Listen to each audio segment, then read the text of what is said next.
ज्ञान की बढ़ोतरी को प्रभु कहता है भरपूर रीति से वो देगा। पढ़ने के लिए ज्ञान की आवश्यकता, स्त्री के लिए ज्ञान की आवश्यकता है, पुरुष के लिए परिवार को चलाने के लिए और बिजनेस में आगे बढ़ने के लिए और ज्ञान की आवश्यकता है। बुद्धि जो है पढ़ने के द्वारा आती है, ज्ञान ऐसे नहीं मिलते हैं। बहुत सारे पुस्तकों के पढ़ने के द्वारा हमें बुद्धि प्राप्त होती है। ज्ञान स्वर्ग से परमेश्वर हमें देते हैं। ये ईश्वरीय ज्ञान की आवश्यकता है।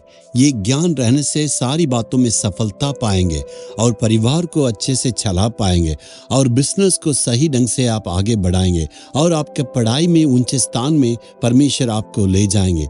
यानी इस ज्ञान के द्वारा परमेश्वर आपको ऊंचे ऊंचे स्थानों में ले जाएंगे, भरपूर आशीष को आप प्राप्त करेंगे। सुलेमान जब राजा बना था, परमेश्वर से वो विनती किया था। परमेश्वर ने उसे मांगा तुम्हें क्या चाहिए, और सुलेमान के पास कोई भी कमी नहीं था। इतना विस्तार रूप से धन दौलत था, लेकिन इतने बड़े देश को चलाने के लिए उनके पास ज्ञान की कमी थी। तो परमेश्वर से उन्होंने प्रार्थना किया, ज्ञान चाहिए। ये प्रार्थना परमेश्वर की नज़र में इतना उचित था। परमेश्वर ने उस लोगों को ज्ञान से चलाने के लिए उन्हें बुद्धि ज्ञान दिया।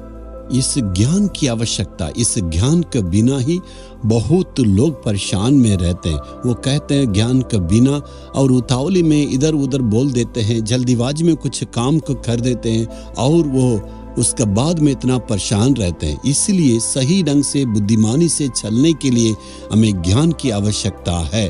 पवित्र आत्मा के द्वारा हमें वो ज्ञान प्राप्त होती है। वचन में लिखा है यीशु मसीह ही हमारे लिए ज्ञान और बुद्धि है। इसलिए हमें प्रभु से प्रार्थना करना, हे परमेश्वर तू हमारे दिल में अंदर आके वास करना। यीशु मसीह ज्ञान के रूप में यदि अंदर वास करेंगे तो प्रभु आपके जीवन में भरपूर ज्ञान को प्रदान करेंगे। तब आसान से सारे काम को आप कर सकते हैं। क्या आप दुआ मांगेंगे? आज अपने हृदय पर हाथ रखे, हे परमेश्वर ये ज्ञान की आवश्यकता, मेरे जीवन में ज्ञान की कमी के चलते परेशान में हूँ। तू मेरे जीवन में पवित्र आत्मा आज हमें ज्ञान को तू देना। वैसे यीशु मसीह तू ज्ञान रूपी परमेश्वर है।